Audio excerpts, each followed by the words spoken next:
आजको कार्यक्रम हाम्रा मनोक्रान्ति योद्धा द्वय कोहम र सोहमको विदाईको कार्यक्रम र उहाँहरू सकारात्मक पत्रकारिताको अवधारणालाई लिएर त्यो आवाजलाई बुलन्द गर्नको लागि राष्ट्र र त्यसलाई छिचोलेर सिङ्गो विश्वमा घुम्ने सपना बोकी हामीबाट विदाई हुँदै हुनुहुन्छ र त्यसकै सेरोफेरोमा हाम्रो आजको नियमित प्रवचनलाई हामीले जोड्न खोज्दैछौँ। म उहाँको विदाईको कार्यक्रम र साथसाथै प्रवचनको त्यो स्वाद दुवैलाई जोड्न खोज्दैछु।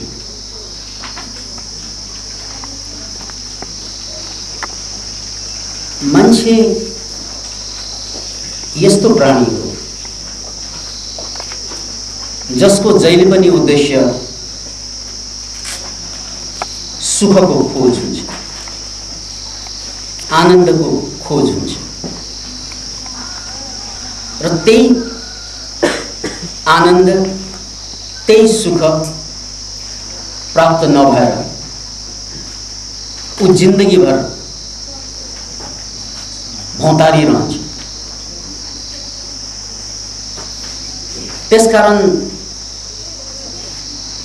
मान्छेले दुःखबाट मुक्तिको लागि हजारौं किसिमका चिन्तनाहरू अगाडि सारेका छन्, हजारौं किसिमका अवधारणाहरू अगाडि सारेका छन्, हजारौं किसिमका बाटाहरू पहिल्याएका छौँ र पहिल्याउने छन् पनि। त्यही सन्दर्भमा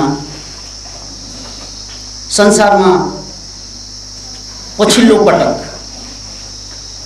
मिडियाको चर्चाको विषय बनेको एउटा विषयवस्तु योग बनिरह्यो, जसले मान्छेलाई शारीरिक रूपमा स्वस्थ बनाउने र मानसिक रूपमा खुसी बनाउने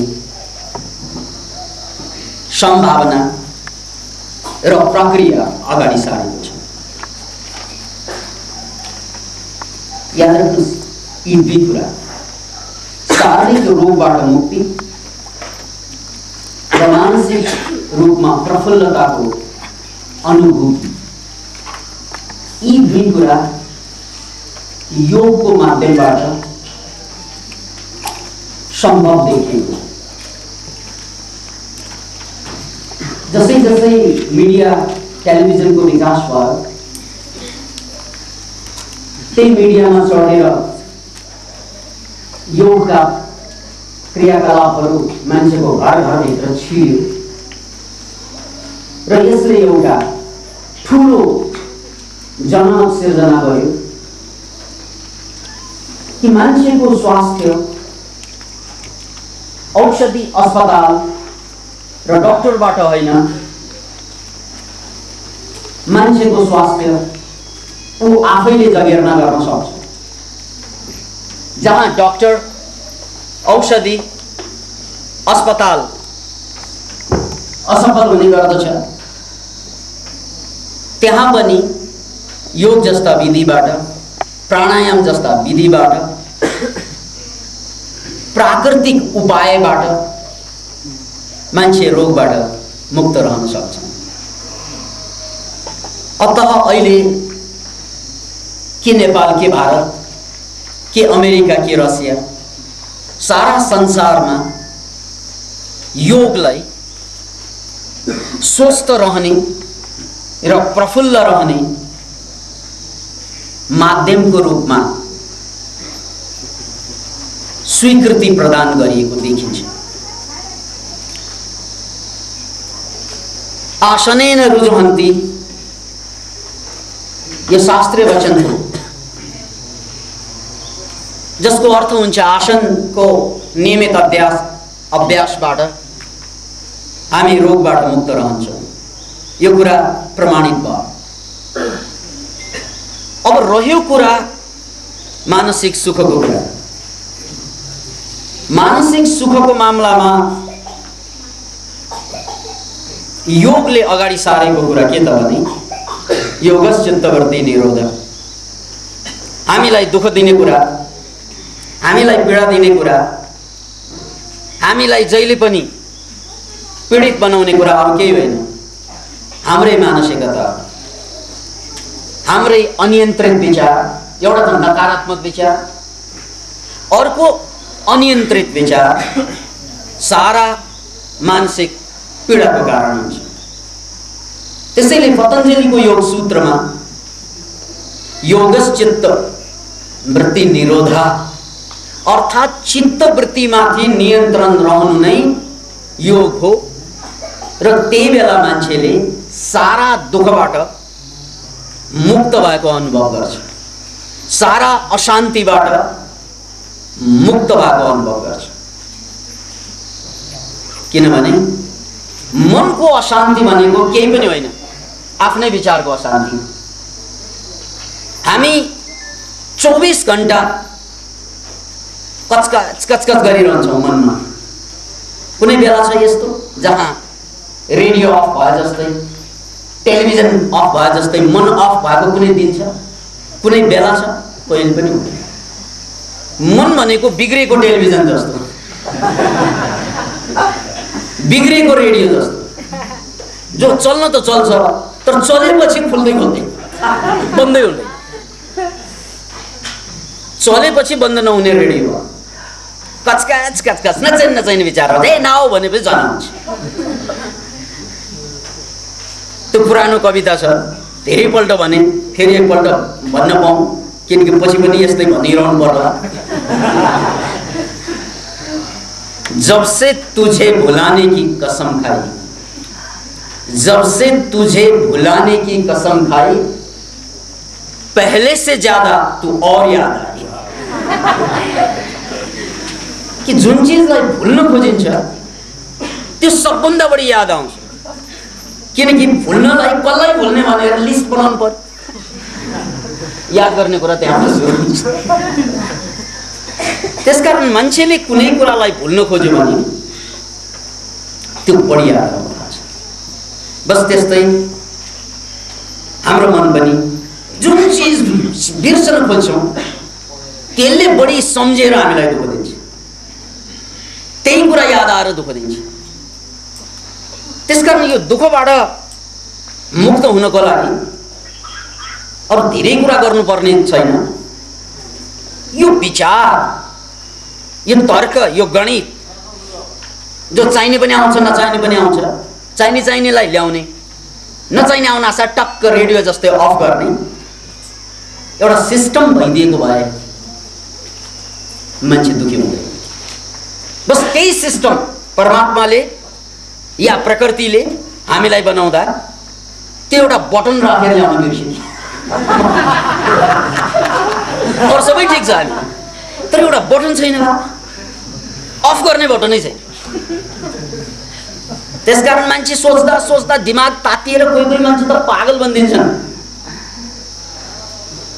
दिमाग तातिएको थियो, चिसाउने केही माध्यमै देख्दैन उसले, दिमाग चिसिँदैन। त्यसकारण चाहिँ रक्सी खन्याएर चिसिन खोज्छ, फेरि बियर खन्याएर चिसिन खोज्छ। त्यो दिमागलाई आराम दिनु खोजेको। म मनको कुरा गर्दैछु, अहिलेको माइक जस्तै मन पनि हाम्रो त्यस्तो कुही आउँछ ब्यालेन्स मिलेर। अथवा हाम्रो मनलाई नियन्त्रण गर्नु यदि सम्भव भयो भने मान्छे यस धरतीको सबभन्दा सुखी प्राणी हुनुमा शङ्का छ। किनकि हामीलाई दुःख हुँदाखेरि, हामीलाई पीडा हुँदाखेरि, फ्रस्ट्रेसन हुँदाखेरि सबभन्दा बढी के हुन्छ? मन अशान्त हुन्छ। जब हामी खुसी हुन्छौँ त्यो बेला मन शान्त हुन्छ, मन कम डौड्ने गर्छ। त्यसैले पतञ्जलिले योगको परिभाषा कसरी दिनुभयो? योगश्चित्तवृत्ति निरोध। यदि चित्तको वृत्ति नियन्त्रणमा रह्यो भने त्यो चित्तवृत्ति नियन्त्रणमा राख्नको लागि अथवा मनलाई आफ्नो कन्ट्रोलमा राख्नको लागि नै योग भएको हो, योगको जन्म भएको हो। तर यहाँ एउटा बुझ्नै पर्ने कुरा, हठयोग जुन हामी गर्छौं त्यो योगबाट मन योग गरुन्जेल मात्रै शान्त रहन्छ, अनि योगबाट बाहिर निस्केपछि मन त फेरि भ्रान्त हुन्छ, फेरि मन बहकिन थाल्छ। अनि योगमा आएको ध्यानको पनि त्यही हालत छ। ध्यानको बारेमा एकचोटि मैले भने थिएँ, मान्छेले ध्यान गर्नु भन्नु र रक्सी पिउनु भन्नु खासै अन्तर हुँदैन, तात्विक अन्तर हुँदैन। किन भन्नाले ध्यान गर्दा के हुन्छ, आनन्द हुन्छ, आहा है। अनि ध्यानबाट बाहिर निस्केपछि अघि आहा भनेको अहिले स्वाहा। किन भन्नाले ध्यानबाट बाहिर निस्केपछि त्यही पीडा, त्यही मनको चञ्चलता। ध्यानबाट बाहिर निस्कन साथ मान्छे फेरि त्यो भर्खर मात्रै चाहिँ साबुन लगाएर नुहाइदिएको कुकुर फेरि हिलोमा खेले जस्तै हुन्छ। ध्यान गर्दाखेरि साबुन लागे जस्तो हुन्छ मनमा, ध्यानबाट बाहिर निस्कँदाखेरि धुलोमा गएर फेरि लडी बुढी खेले जस्तै हुन्छ मन। त्यसकारण यो ध्यानको माध्यमबाट सधैँ दुःखबाट मुक्ति सम्भव हुँदैन। याद राख्नुहोस् कि मुक्त पुरुष हुनु पर्यो। त्यो घटना पनि हुन सक्छ, त्यसलाई निर्विकल्प समाधि भनिन्छ। त्यो घटना यदा कदा कसैलाई हुने गर्छ, त्यो बेग्लै कुरा, त्यसलाई सिस्टममा ल्याउन मिल्दैन। तर आम जनतालाई हुने कुरा के त भन्नाले ध्यान गरुन्जेल ध्यान लाग्यो भने, नलाग्नेलाई त्यो पनि हुँदैन। ध्यान लाग्यो भने रक्सीले लागे भन्दा बेसी लाग्छ, मस्त, केही चिज चाहिँदैन। अब जी म दुनियाँको सबभन्दा मुक्त मान्छे म जस्तो लाग्छ ध्यान गरुन्जेल। अनि ध्यानबाट बाहिर आइसकेपछि फेरि मन खेल्न थाल्छ र त्यसले पीडा हुन्छ। अब यसको मतलब के, ध्यान गर्नु हुँदैन भनेको होइन, किनकि हामी त ध्यान सिकाउनेमा पनि पर्छौँ। ध्यानको एउटा महिमा के छ त भन्नाले अहिले भर्खरै मात्रै वैज्ञानिकहरूले अमेरिकामा गरेको एउटा एक्सपेरिमेन्टबाट, रिसर्चबाट के थाहा पाइएको छ भने ध्यान गर्दाखेरि मान्छेको मन शान्त हुन्छ र त्यो मन शान्त भएको बेलामा उसको इम्युन सेल्सहरू, इम्युन पावर, इम्युनिटी, रोग प्रतिरोधात्मक क्षमता बढ्ने गर्छ। त्यसैले एउटा खुसीको समाचार म हजुरहरूलाई प्रसङ्गवश भनिहालौँ। जस्तै कसैलाई छारे रोग लागेको छ, पश्चिम नेपालतिर मैले धेरै छारे रोगीहरू भेट्छु, अनि त्यसको कुनै औषधि छैन। मेडिकल साइन्समा जुन औषधि दिने गरिन्छ, टिग्रेटोल जस्ता, ती औषधिहरूले त्यो दबाई मात्रै राख्छ, त्यसलाई औषधि छोड्यो फेरि चाहिँ रोग बन्दिन्छ। तर एउटा सम्भावना के देखेको छ भने ध्यानको माध्यमबाट यस्ता छारे रोग जस्ता जुन अरू माध्यमबाट निको नहुने रोगहरू पनि निको भएको पाइएको छ। Can you imagine? त्यसैले ध्यानको एउटा गरुन्जेल आनन्द, त्यहाँबाट निस्केपछि त मान्छेको मन फर्किन्छ, त्यो दुःख छँदैछ। तर ध्यान पनि दिनको 20 मिनट लगातार 3 देखि 4 महिना गरेर हेर्ने हो भने प्राय जसो रोगमा फाइदा दिएको पाइन्छ। त्यसकारण योगले मात्र होइन, ध्यान साधनाले पनि रोग मुक्तिमा लाभ पुर्याएको अहिलेसम्म पाइएको कुरा त्यही। त्यसकारण ध्यानको एउटा महिमा पनि रह्यो। अनि त्यसको कमजोरी मैले भन्दैछु यहाँहरूलाई, त्यो ध्यान गरुन्जेल मात्रै मान्छेलाई आनन्द आउने र गर्न छोडिसकेपछि फेरि ऊ पुरानै मान्छे भएर निस्कने, जसको कारणले गर्दा 10 वर्ष 20 वर्षदेखि ध्यान गरिरहेका मान्छेमा पनि चारित्रगत रूपमा धेरै फरक आएको देख्दैनौँ हामी, तात्विक भेद आएको देख्दैनौँ। त्यसैले यहाँनिर अलिकति म ध्यानभन्दा फरकको कुरा भन्न चाहन्छु। मान्छेलाई जब यो हात चलाउने काम मान्छेले गर्छ, दायाँ हात यसरी चलाउँछ, हामीले हात चलाउँदाखेरि हाम्रो बोध हुँदैन, त्यसमा होस हुँदैन, हामी बानीको कारणले चलाउँछौँ। दायाँ हात चलाउने मान्छेले दायाँ हातबाट लेख्ने मान्छेलाई लु अब बायाँ हातबाट लेख्नुहोस् त भनेर अराइयो भने बायाँ हातबाट लेख्नुहोस् गाह्रो हुन्छ, किनभने बानीको कारणले गर्दा। अनि त्यो गाह्रो भएको बेलामा पनि उसले अक्षर लेख्न खोज्यो भने साह्रै ध्यानको आवश्यकता हुन्छ उसलाई। नेचुरल मेडिटेसन भन्छ, कन्सन्ट्रेसन भन्छ। हेर्नुहोस् है, नेचुरल्ली उनले कलम समातेर लेख्दाखेरि अक्षर पनि राम्रो हुँदैन सुरुमा अनि गाह्रो पनि हुन्छ। तर यो गाह्रो भइरहेको केही क्षणपछि नै उनलाई आनन्द आउन थाल्छ गाह्रोको साथसाथै। किन त भन्नाले जब जब हामी ह्याबिटबाट बाहिर निस्कन्छौँ, ह्याबिचुअल फर्मबाट, जस्तै मैले हात हल्लाउँदैछु, मैले यो ह्याबिटको कारणले हात हल्लाउँदैछु अथवा मैले यसलाई होसपूर्वक कन्सन्ट्रेटेड भएर हात हल्लाउँदैछु, त्यसमा गुणात्मक फरक आउँछ।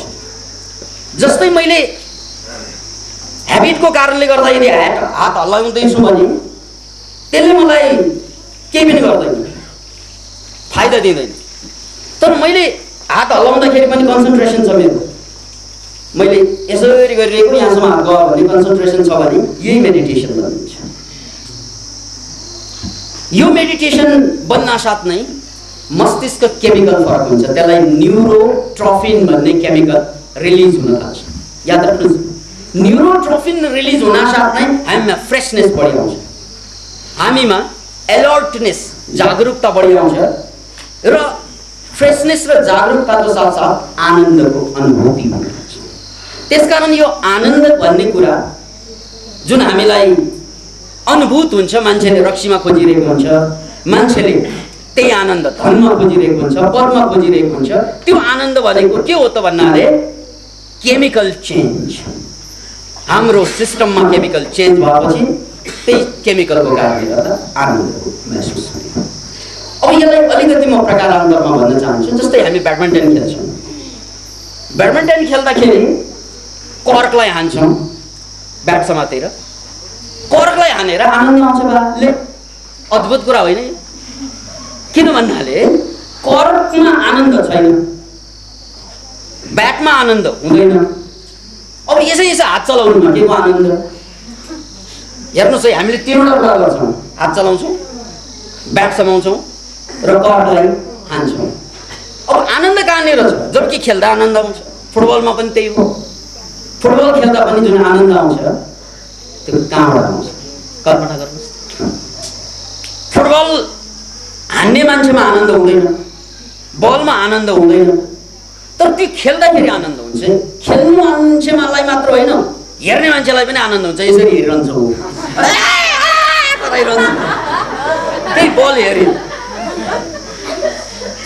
आनन्द कहाँबाट आयो त भन्नाले कन्सन्ट्रेसन। याद राख्नुहोस् यो शब्द। यहाँ विद्यार्थी भाइ बहिनीहरू हुनुहुन्छ, यो सूत्र टिप्नु भयो भने तपाईँहरूको आजको प्रवचनको सार्थकता हुन्छ। म आनन्दको कुरा बोल्दैछु। ब्याडमिन्टन लिएर ब्याटले कर्कलाई हान्दाखेरि आनन्द आउँछ। अब आनन्द कहाँ छ? ब्याटमा छ कि? आनन्द कहाँ छ? कर्कमा छ कि? आनन्द कहाँ छ? हान्नुमा छ। तिनै ठाउँमा हुँदैन आनन्द। याद राख्नुहोस् यो कुरा। किनभने कर्कमा आनन्द भएको भए बजारमा गएर साउजी अलि आनन्द दिने खालको कर्क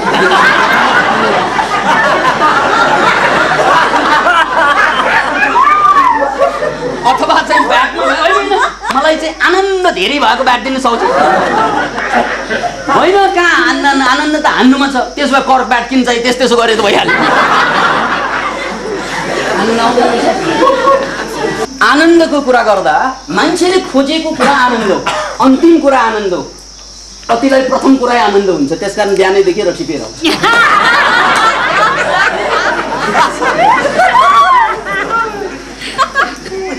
अतः याद राख्नुहोस्, आनन्द कहाँबाट आउँछ त भन्नाले त्यो कर्कलाई हान्दा त्यो कर्कमा चाहिँ ध्यान जान्छ कि कन्सन्ट्रेसन, त्यो पनि ध्यान हो। द्याट इज द ध्यान, मेडिटेसन। त्यसरी कर्क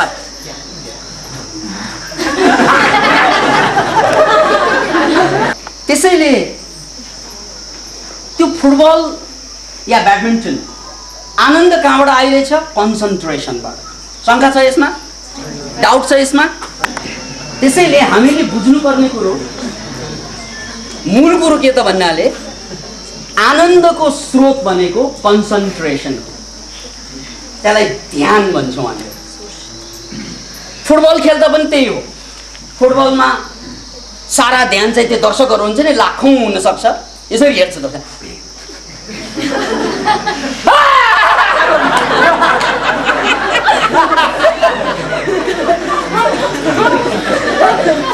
अब त्यो टाउको हल्लाएर आनन्द आएको होइन।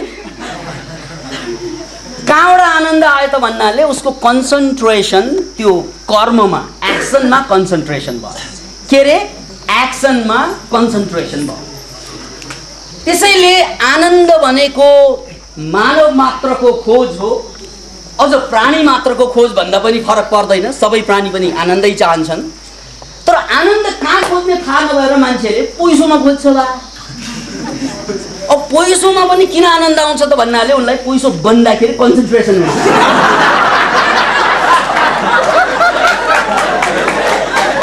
उनलाई आनन्द के भन्दाखेरि आवाज आउँछ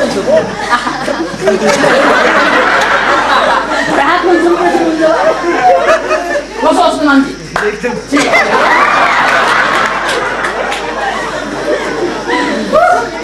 यसरी त्यो पैसा। अब हामीलाई भ्रम एउटा भयो। भ्रम के भयो त भन्नाले होइन हौ यो पैसोले आनन्द आउने हो कि यो कन्सन्ट्रेसनले आनन्द आउने हो, त्यो थाहा भएन, हामीलाई छुट्याउन सकेन। हामीलाई भ्रम के भयो त भन्नाले होइन पैसैले आनन्द आएको, तर यो होइन। It is not. नपत्या तपाईँलाई एक बन्डल हजार हजारको नोट दिने, पछाडिबाट बन्दुक तेर्नु।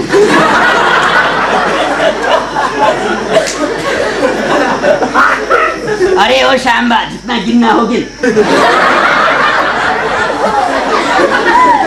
जति गर्नु छ गन, कुन बेला गोली चल्छ थाहा हुँदैन भनिदिनु भयो भने अब यो नोटले आनन्द आउला आउँछ।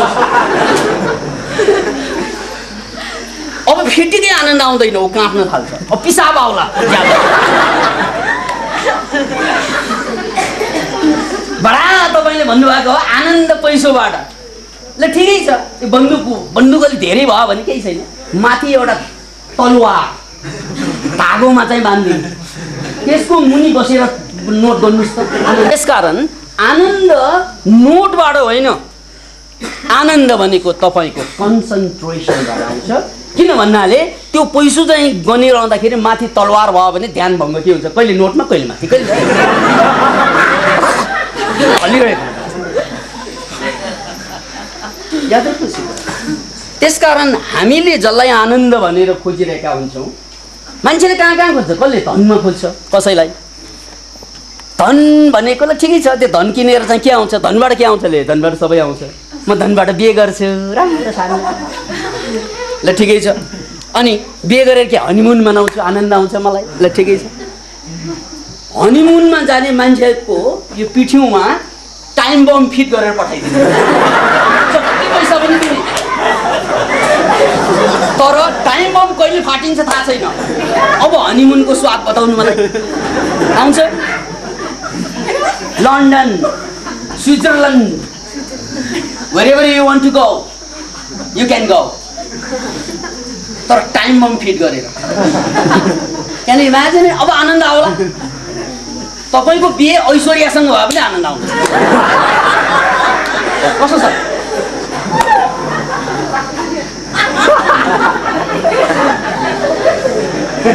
त्यसकारण बल्ल थाहा हुन्छ आनन्द ऐश्वर्यालाई हेरेर होइन, मेरो कन्सन्ट्रेसन त्यहाँ गएर भएको हो। यार त्यो ऐश्वर्यालाई हेरेर होइन, भैँसी हेरे पनि आनन्द आउँछ यदि कन्सन्ट्रेसन।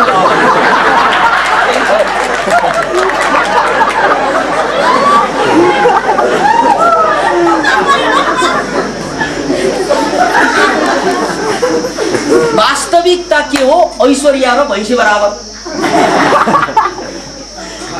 अब यहाँनिर दुईवटा कुरा छ, यति भन्दा कतिलाई चोट लाग्छ, ओहो मेरी प्यारी ऐश्वर्या।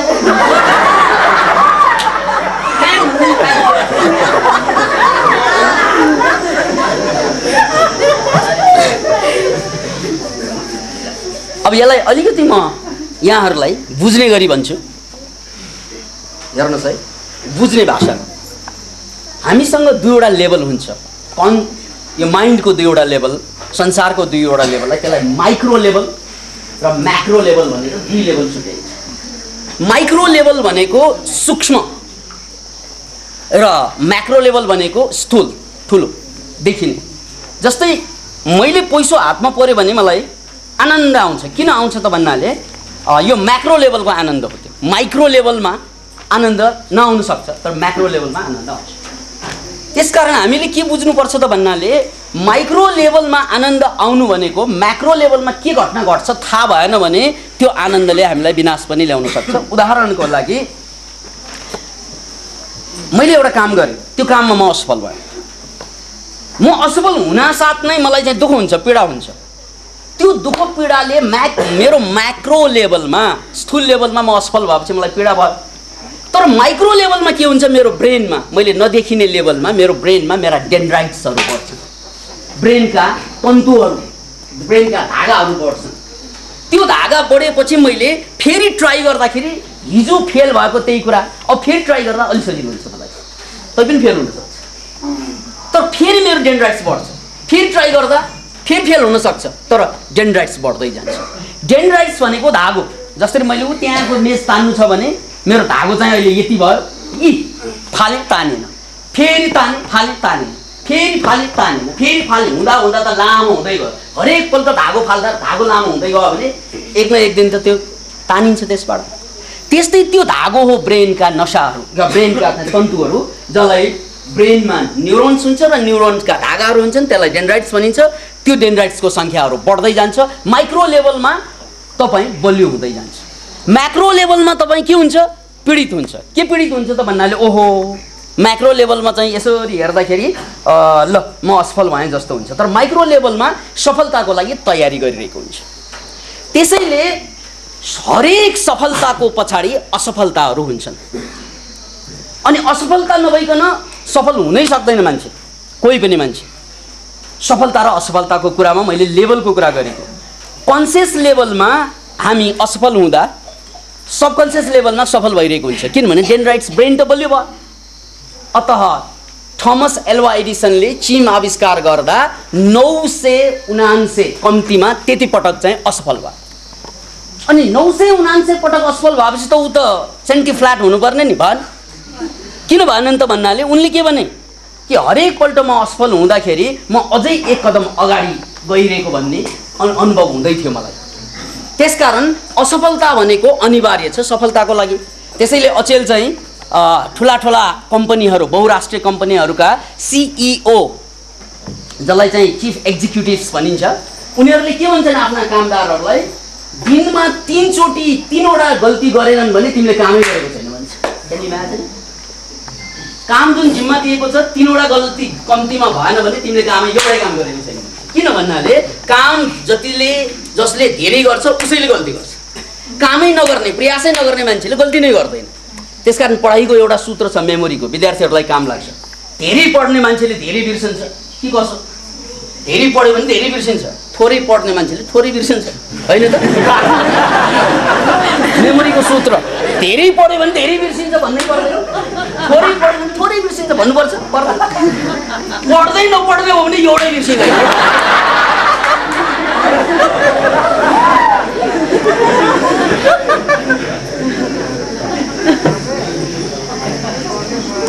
भने चाहिँ जसलाई सफलताको खाँचो छ उनीहरूको एउटा सूत्र छ। यो सूत्रलाई नोट गर्नुहोस्। नेपाली जनताले चाहिँ ढिलाइ गर्नु भएन, किनकि हामी संसारको सबभन्दा ढिला पर्यो। त्यसैले सूत्र के सफलताको भने, यदि सफल हुन चाहनुहुन्छ भने असफलतालाई डबल गर। यदि सफल हुने इच्छा छ भने असफलताको रेटलाई डबल गर्दै जाऊ, किनकि जति बढी असफलता त्यति तपाईँ सफलताको नजिक पुग्नुभयो। हरेक असफलताले सफलताको नजिक चाहिँ ल्याउँछ। तर यहाँनिर चाहिँ लेभल बुझ्नुपर्छ तपाईँ। माइक्रो लेभलमा हामी सफल भइरहेका हुन्छौँ, डेन्ड्राइट्स बढ्दैछ। म्याक्रो लेभलमा फेरि असफल भइरहेका हुन्छौँ, पीडा हुन्छ मनमा, ओहो म असफल भएँ, यसपालि हेत्तेरी, यसपालि पनि खत्तम, हेत्तेरी भन्छौँ, होइन? म्याक्रो लेभलमा त यस्तै हुन्छ, तर माइक्रो लेभलमा दिमाग चाहिँ झन् चलाक भयो, झन् पावरफुल भयो। हो, त्यसकारण तपाईँले म्याक्रो लेभलमा हेर्नुपर्छ। यदि कसैले तपाईँलाई असफल भएर चाहिँ गाली गर्यो भने उनीहरूलाई धन्यवाद दिनुहोस्। ओहो मेरो डेन्ड्राइट्स बढ्दैछ, अब तपाईँको आँखा मेरो दिमागभित्र छिर्दैन, समस्या त्यो। नत्र त म बाहिर पो असफल, भित्र त सफल। के फल? सफल। अब म फेरि आनन्दको कुरामा फर्कन्छु। त्यसकारण दुईवटा लेभलमा मान्छेले सफलता चाहिँ किन हासिल गर्न चाहन्छ त? क्वेसन, किन सफल भएपछि उसलाई सफल भयो, यो सफल भएर आनन्द भएको होइन। फेरि आनन्द किन भएको? सफल भएकोमा केन्द्रित हुन्छ ध्यान। नत्र भने सफल भएकोमा केन्द्रित ध्यान भएन भने फेरि उसलाई दुःख हुन्छ। त्यसकारण मान्छेको दुःख भनेको सबै कहाँबाट आउँछ? ध्यान भङ्ग भयो, दुःख सुरु भयो। ध्यान केन्द्रित भयो, सुख सुरु भयो। कति सजिलो छ?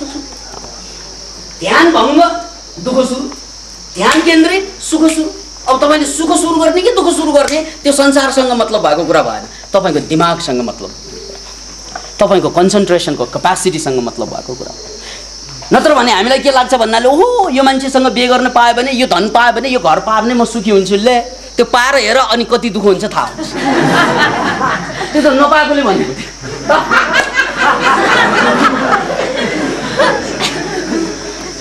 नपाउनुजेल त त्यही हो। ओ यो मान्छेलाई पायो भने गजब, पाएर हेर अरू कोही मान्छे पायो भने गजब हुन्छ नि। किन भन्नाले नपाएसम्म कन्सन्ट्रेसन हुन्छ त्यहाँ। ओहो पाउनु पर्यो, पाउनु पर्यो, पाउनु पर्यो, झापो पाएर गोजीमा आएपछि कन्सन्ट्रेसन अर्कै ठाउँमा। भएकोमा कन्सन्ट्रेसन हुँदैन, नभएकोमा कन्सन्ट्रेसन गर्न छोड्दैनौँ हामी। त्यसैले जीवनको व्यथा, दुःख, समस्या भनेको केही पनि होइन।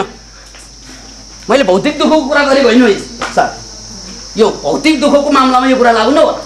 मानसिक दुःखको, मानसिक व्यथाको, मानसिक समस्याको कुरा। भौतिक कुरा भनेको त क्लियर छ। मलाई भोक लाग्यो, खाना खा पुग्यो। के ठुलो कुरा हो भने 4 रुपियाँमा भर्छ, 4 होइन 40 अचेल। फेरि म अलिक पुरानो 40 रुपियाँमा मेरो समस्या समाधान। भोक लाग्यो भने, निद्रा लाग्यो, सुतिहाले पुग्यो, फ्रीमा, पैसै तिर्नु पर्दैन, सुत्न सक्यो। थकाइ लाग्यो, पल्टिए हुन्छ, केही गर्नै पर्दैन। यो भौतिक समस्या त यसरी समाधान हुन्छ, यसै। तर मानसिक समस्या टन्न सुतेको छ, उठ्न साथ चिन्ता लाग्न थाल्छ। अब कसरी समाधान गर्ने? टन्न खान्छ, डकार्दै पिडिन्छ। त्यो समयमा तपाईँलाई कसले सुखी बनाउने? त्यसकारण यो सारा सुख भनेको कहाँबाट आउँछ त भन्ने, हर्मोनको कुरा गर्ने हो भने त्यहाँ धेरै हर्मोन छ। एन्डोर्फिन्स, डोपामाइन, है। यावत चाहिँ हर्मोन्सले तपाईँलाई चाहिँ आनन्द दिने हो भित्र। अब तरिकाको कुरा गर्ने हो भने इट इज कन्सन्ट्रेसन। त्यसकारण यसलाई अलिकति बुझाउनको लागि हामीले प्रकारान्तरमा अल्बर्ट आइन्स्टाइनको यो संसारलाई हल्लाइदिने सूत्र छ। संसारलाई हल्लाइदिने सूत्र के त भन्दा E = mc²। E भनेको एनर्जी, अनि =mc²। m भनेको मास, मास भनेको पिण्ड, c² भनेको भेलोसिटी अफ लाइट, प्रकाशको गति। जस्तै यो ग्लास भयो होइन, अहिले त यो भौतिक वस्तु भयो, ग्लास भयो। यो ग्लासलाई मैले झ्याप समातेर प्रकाशको गतिमा फुट्ट फाल्यो भने यो वस्तु रहँदैन, ऊर्जा बन्छ, यो बम बनेर फाटिन्छ। अथवा यो ऊर्जा बन्छ, एनर्जी बन्छ। E = mc²। त्यही सूत्रले न्युक्लियर एनर्जीलाई उत्पादन गरिदियो। त्यस्तै हामीले एउटा नयाँ सूत्र पत्ता लगाएका छौँ। यो चाहिँ अल्बर्ट आइन्स्टाइनले पत्ता लगाए जर्मनीबाट। हामीले नेपालबाट के सूत्र पत्ता लगाउँदैछौँ भन्नाले E = A+C। E = A+C। E भनेको के? E भनेको के होला? एक्सटेसी। E भनेको एनर्जी पनि हो। त्यस्तै E भनेको एक्सटेसी। एक्सटेसी भनेको आनन्द, मान्छेले खोज्ने। आहा गरेर गर्छ नि हो आनन्द। = A+C। ए भनेको के त? ए भनेको एक्सन, सी भनेको कन्सन्ट्रेसन। यदि तपाईँले कुनै पनि काम गर्दा त्यसमा कन्सन्ट्रेसन चाहिँ भइदियो भने त्यो कामबाट आनन्द विस्फोट हुन थाल्छ। के स्फोट रे? विस्फोट। All you need is concentration in action। यो हात हल्ला पनि हुन्छ। टाइची भनेको त्यही हो, एउटा यसरी गर्छ।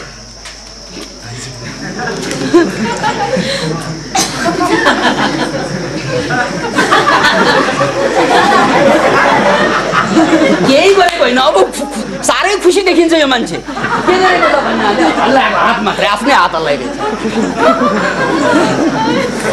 अब यो ताइची चाहिँ अलिकति बेसी लाग्यो। अब डान्स भनेको के त?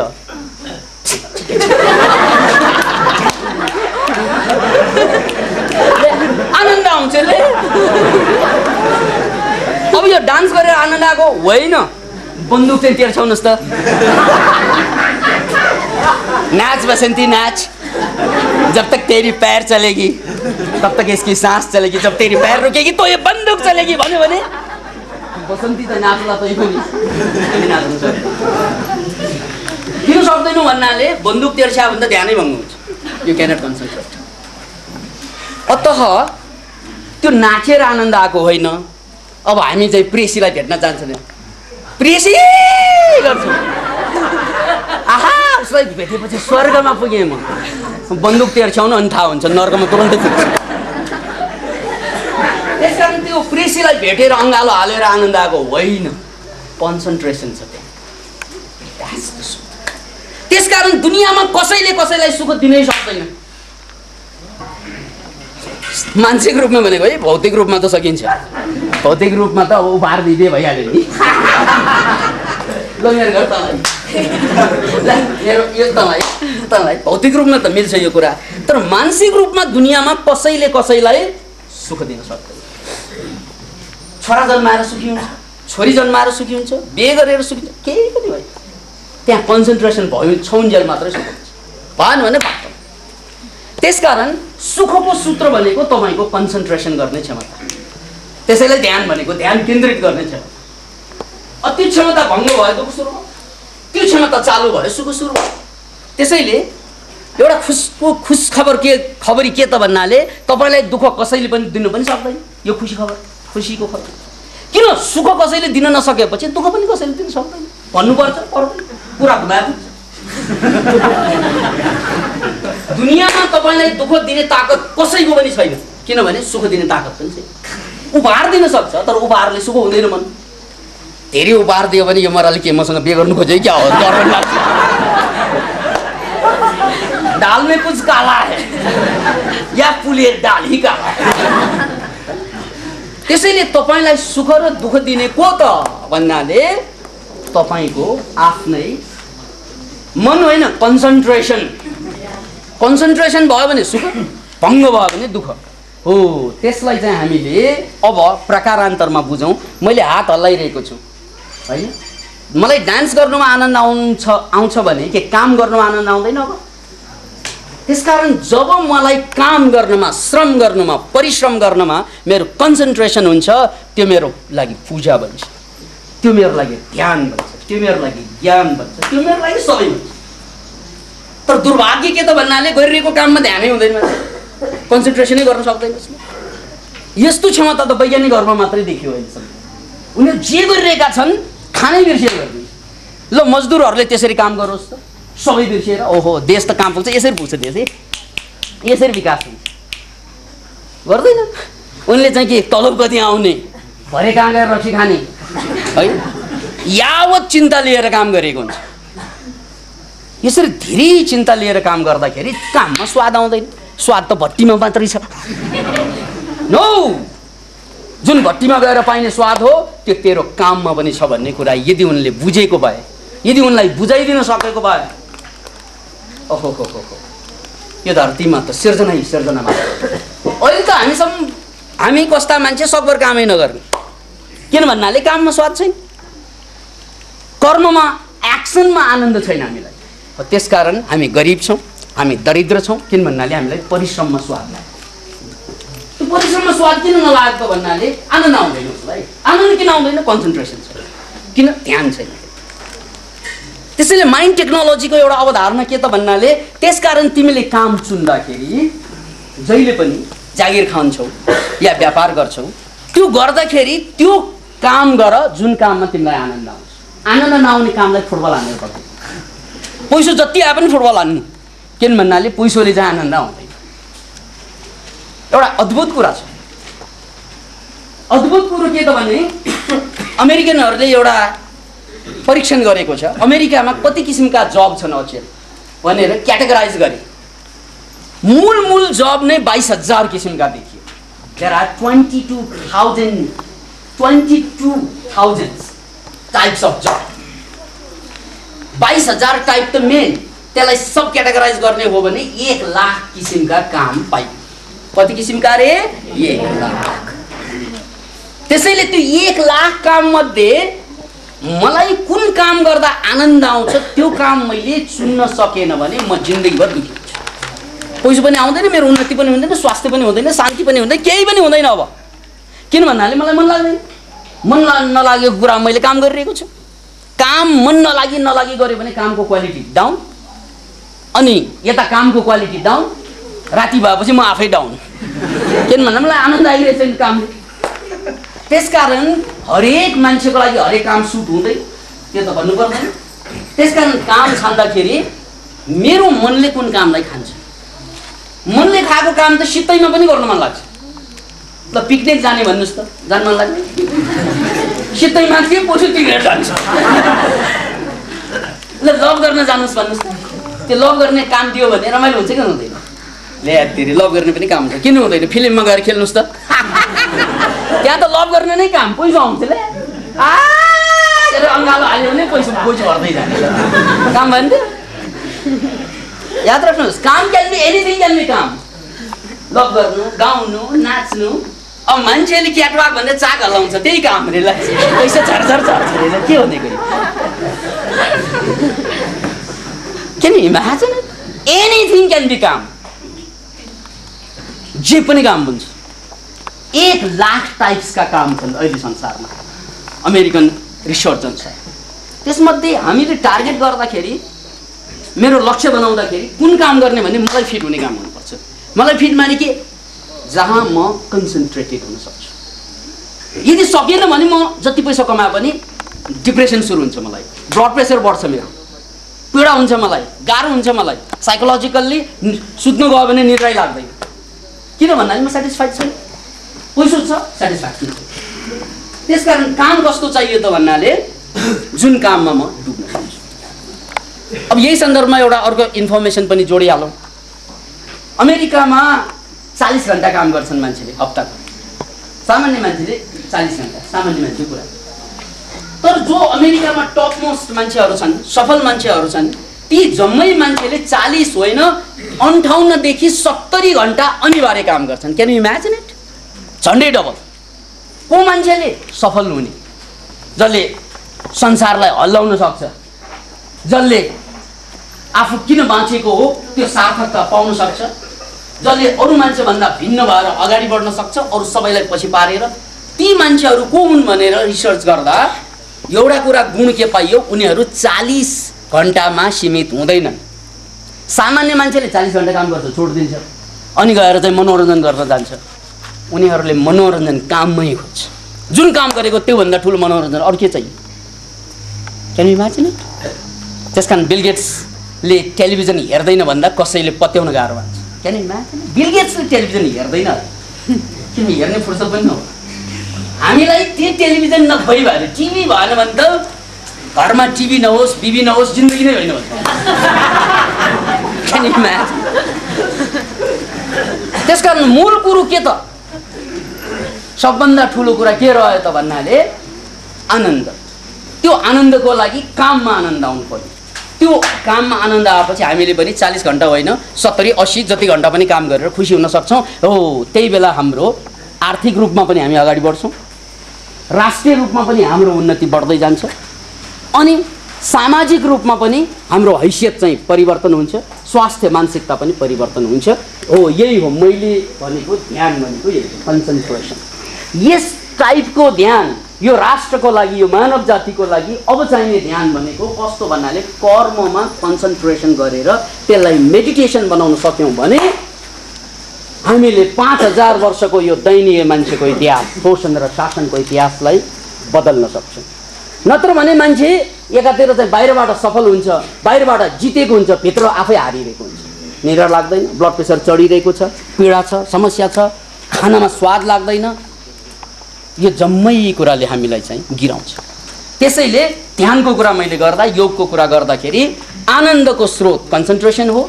एक्सनमा कन्सन्ट्रेसन आउने अभ्यास हामीले गर्नुपर्छ र त्यसरी चाहिँ गर्ने हो भने हाम्रो जीवन धन्य हुन्छ। यो पाटोको कुरो भयो। अब अलिकति म कुरा हाम्रा पत्रकारहरूको विदाईको कुरा अलिकति जोड्न चाहन्छु।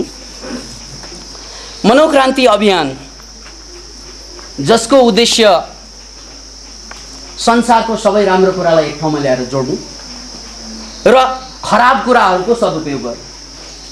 खराब कुरालाई फालेर भान किन भन्नाले दिशा पिसाब भनेको खराबै हो नि, तर त्यसलाई सदुपयोग गर्ने हो भने त्यो बिजुली बल्ब छ भन्ने कुरा हामीले धेरैपल्ट बुझेको भनेको कुरा हो। यद्यपि त्यो खराब हो तर त्यसमा प्लान्ट जोडिदियो भने त्यो राम्रो काम गर्छ त्यसले। त्यस्तै संसारमा दुई थरीका मान्छे हुन्छन्, एउटा असल मान्छे, असल चिज र खराब चिज र खराब मान्छे। त्यसकारण सारा असल चिजलाई एक ठाउँमा कसरी ल्याउने चुनौती त्यो हो, अनि सारा खराब चिजलाई पनि नफालिकन त्यसको सदुपयोग कसरी गर्ने अर्को चुनौती त्यो हो। यो दुई चुनौतीलाई स्वीकार गरेर हामीले मनोक्रान्ति अभियानको अवधारणा अगाडि सारेका छौँ, जसमा हाम्रो उद्देश्य के त भन्नाले 5000 वर्षको इतिहासमा 1% भन्दा कम मान्छे मात्रै सफल भए, 99% मान्छे असफल भए। त्यसकारण 99% मान्छे किन असफल भयो भन्ने कुरा डाक्टर रोजर स्पेरीले 1981 मा गरेको रिसर्च अलिकति फेरि पनि म सम्झाउन चाहन्छु कि 99% मान्छेहरू प्रतिभाहीन भएर बाँच्छन् संसारमा, 1% मान्छे आफ्नो प्रतिभा भरपूर प्रयोग गरेर बाँच्छन् मान्छे। त्यो किन त भन्ने कुरा 1981 मा डाक्टर रोजर स्पेरीलाई यो ब्रेनमा, उनी चाहिँ न्युरोबायोलोजिस्ट थिए, त्यो न्युरोबायोलोजीमा उनलाई नोबेल पुरस्कार दिइएको थियो 1981 मा रोजर स्पेरी। अनि रोजर स्पेरीले नोबेल पुरस्कार पाउनु उनको जुन थेसिस हो, त्यो थेसिसले संसारको लागि एउटा नयाँ कुरा के खोलिदिएको छ भने हामीसँग दुईवटा मस्तिष्क हुन्छ, दायाँ र बायाँ मस्तिष्क। बायाँ मस्तिष्क भनेको हाम्रो सम्पूर्ण विचार, तर्क, गणित निहित रहने कुरा भयो र दायाँ मस्तिष्क भनेको कल्पना, सपना, भावना रहने कुरो भयो। तर पावरको कुरा गर्ने हो भने यो दायाँ र बायाँ मस्तिष्कलाई माइन्डमा डिभिजन गर्दा सबकन्सियस माइन्ड र कन्सियस माइन्ड भनेर डिभिजन गरियो। पावरको कुरा गर्ने हो भने हाम्रो सबकन्सियस माइन्ड अथवा हाम्रो दायाँ मस्तिष्कको पावर 90% हुन्छ र बायाँको पावर मात्र 10% हुन्छ। त्यसकारण हामीले आफ्नो जीवनलाई पूर्णतया सदुपयोग गर्ने हो, पूर्णतया हाम्रो प्रतिभालाई बाहिर ल्याउने हो भने हामीले यो 90% पावर जो फिलिङ्स हो र 10% पावर जो लजिक हो त्यसलाई जोडेर 100% कम्प्लिट ब्रेनलाई प्रयोग गर्ने हो भने मात्रै मान्छे धन्य हुन्छ। मान्छे, हरेक मान्छे सफल हुन सक्छ, हरेक मान्छे जुन चिजको लागि जन्मेको त्यहाँ पुग्न सक्छ भन्ने कुरा उनको त्यो एक्सपेरिमेन्ट पछि अथवा उनको थेसिस पछि छर्लङ्ग भएको छ। त्यसैले हामीले एउटा पूर्ण मानवको कुरा गर्दाखेरि यस्तो मान्छे जसले दायाँ मस्तिष्क र बायाँ मस्तिष्क, लजिकल पार्ट र साइकोलोजिकल पार्ट अथवा चाहिँ फिलिङ्सलाई चाहिँ जोड्न सक्छ, यो दुवै जोडेर अगाडि लग्ने हो भने मान्छेको प्रतिभा शिखरमा पुग्छ।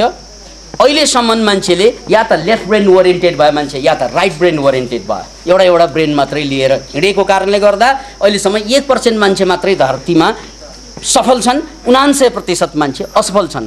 यही 1981 को नोबेल पुरस्कारको त्यो अवधारणामा टेकेर हामीले यो राष्ट्रबाट, यो देशबाट एउटा अवधारणा अगाडि सार्ने हो, मनोक्रान्ति।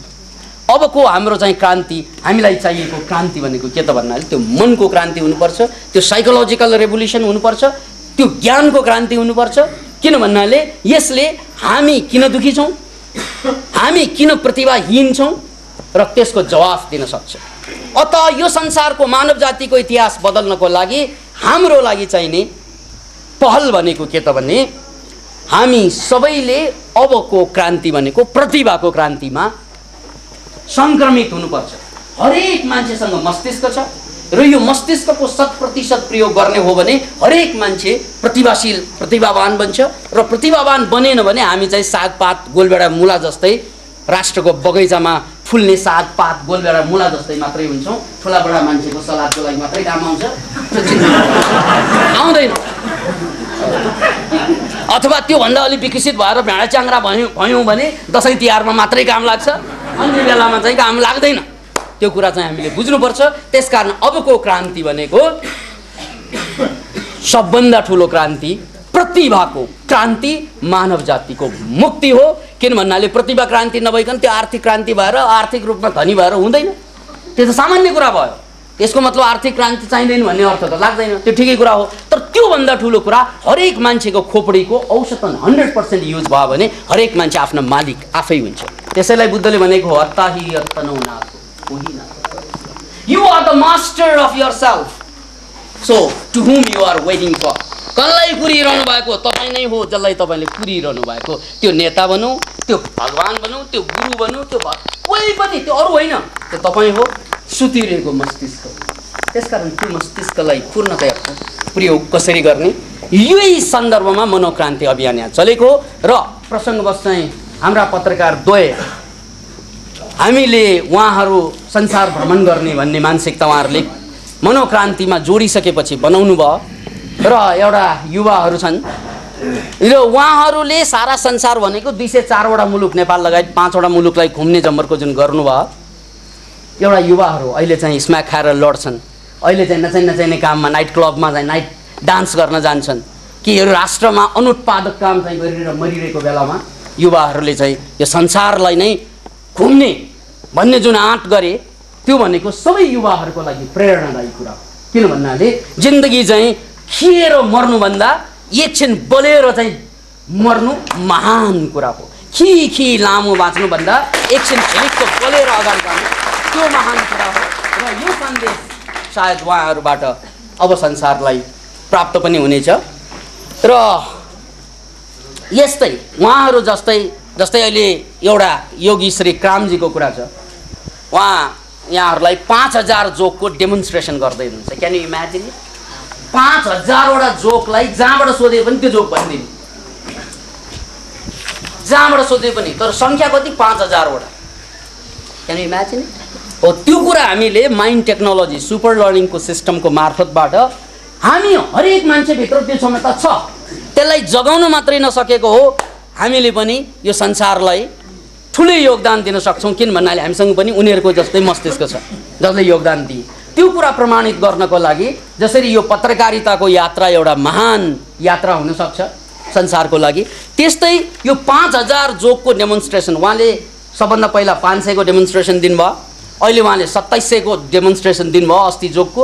र यसपालि 5000 जोक्सबाट जहाँबाट सोधे पनि त्यो जोक्स भनिदिने भनेर उहाँले जुन जमर्को गर्नुहुन्छ हो, त्यो पनि हामीले नेपाली जनताको खोपडीको 100% प्रयोग भयो भने नेपाली जनता भने संसारको कोही पनि मान्छेभन्दा कम छैनन् भन्ने कुराको एउटा प्रमाण हुनसक्छ।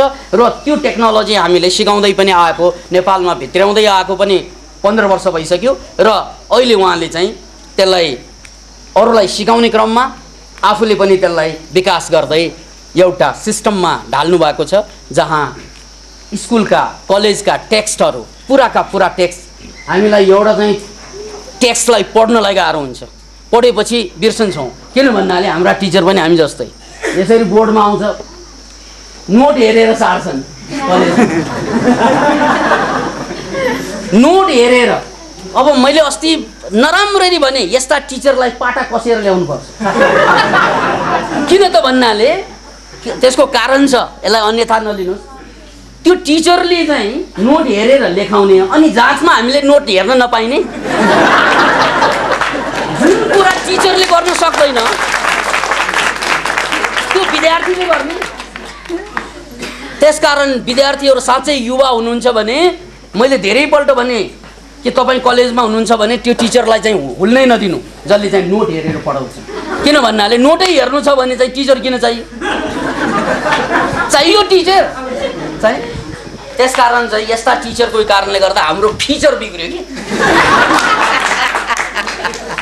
त्यसैले टिचर त यस्तो हुनु पर्यो कि जसले चाहिँ जानेको कुरा फरार आफ्नो क्रिएटिभ माइन्डबाट चाहिँ जनतालाई दिन सकौँ। नत्र भने त्यो नोट हेर्ने टिचरले चिट त पहिल्यै सुरु गर्यो। अब टिचरले लिएको चिट हेरेर नै उसले पनि चिट हेर्छ। उनी टिचरले लिँदाखेरि तलब पाउने चिट हेर्दा, अनि विद्यार्थीले लिँदाखेरि रेस्ट्रिकेटेड हुने। क्या यार, यो त दोहोरो मापदण्ड भयो नि त। त्यसैले यस्तो नहोस् भन्नको लागि हामीले के गर्नुपर्छ त भन्नाले हाम्रो ब्रेनलाई 100% युज गर्नुपर्छ। र त्यही सन्दर्भमा अहिलेसम्म हामीले मनोक्रान्ति मुभमेन्टमा रेकीका कुरा, साइको साइबरनेटिक्सका कुरा, सुपर लर्निङका कुरा र यावत कुरा हामीले जो गर्न सकिँदैन त्यो त गरेर देखाउने भन्ने नै हाम्रो उद्देश्य हो। र यही सन्दर्भमा एउटा रमाइलो कुरा पनि भनिदिउँ।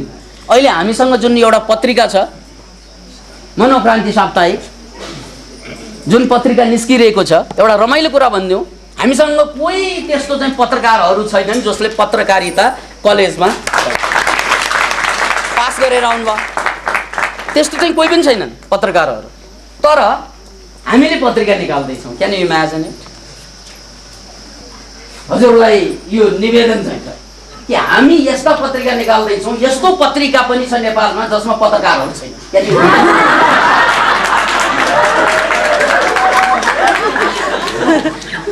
हामी आफै क्लास चलाउँछौँ, आफै चाहिँ टेक्स्ट पढ्छौँ, त्यसको व्याख्या गर्छौँ, त्यसको आधारमा हामी चाहिँ बिगार्दै बनाउँदै गर्छौँ। तर बन्छ चल्यो। त्यही पत्रिकामा टेकेर हाम्रा 2 जना साधकहरू पत्रकार बने, विश्व भ्रमण गर्ने रे।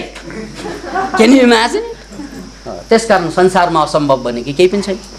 त्यो कुरा हामीले अहिले जसरी पत्रकारका कुराहरू, माइन्ड टेक्नोलोजिस्टका कुराहरू, त्यस्तै संसारलाई बदल्न सक्ने मान्छेहरू पनि हामीले निर्माण गर्न सक्छौँ। त्यो निर्माण गर्नको लागि हामीसँग अद्भुत कुरा परमात्माले दिएको, अथवा यो शब्द मन पर्दैन भने फुटबल हान्नु, दोस्रो शब्द प्रयोग गर्नु, प्रकृतिले दिएको के छ? खोपडी। यही खोपडीभित्र दुनियाँ छ। यो खोपडीभित्रबाटै निकाल्ने हो सबै कुरा। This is super computer.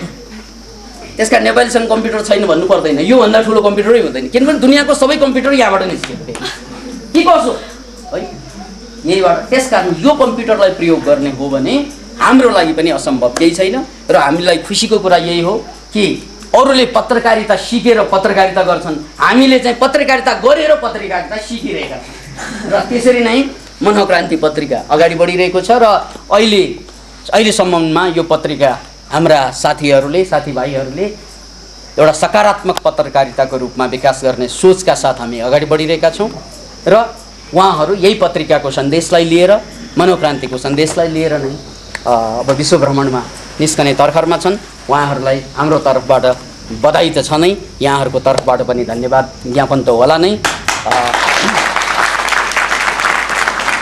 र मात्र हामी सबैले लिनुपर्ने प्रेरणा त्यही हो कि हामीले चाह्यो भने हामी नेपाली जनताले पनि यो संसारमा जसले जे गरे त्यस्तै खुबी हामीमा पनि छ।